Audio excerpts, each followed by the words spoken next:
कर्नाटकमधील अलमट्टी धरणाच्या फुगवट्यामुळे कोल्हापूरसह सांगली जिल्ह्यात महापुराचा धोका आजही कायम आहे।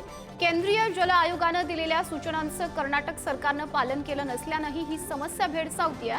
दरम्यान कृष्णा नदीवर असलेल्या हिप्परगा धरणाचे हायड्रॉलिक दरवाजे कायम खुले ठेवा, त्यामुळे पाण्याचा निचरा होईल आणि महापुराचा धोका कमी होईल अशी मागणी शिरोळचे माजी आमदार उल्हासदादा पाटील यांनी केली आहे।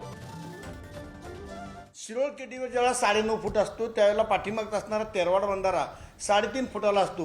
म्हणजेच या कृष्णा नदीला उतार अजिबात मिळत नाही।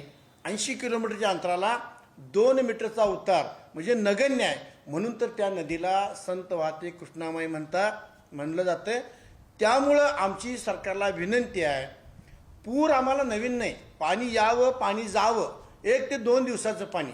जर का हिप्परगे बॅरेजचे गेट कायमस्वरूपी खुले ठेवले तर पाणी चढायला किमान 10 ते 12 दिवस कालावधी लागेल आणि उतरायला मात्र 3 ते 4 दिवसात पाणी उतरेल।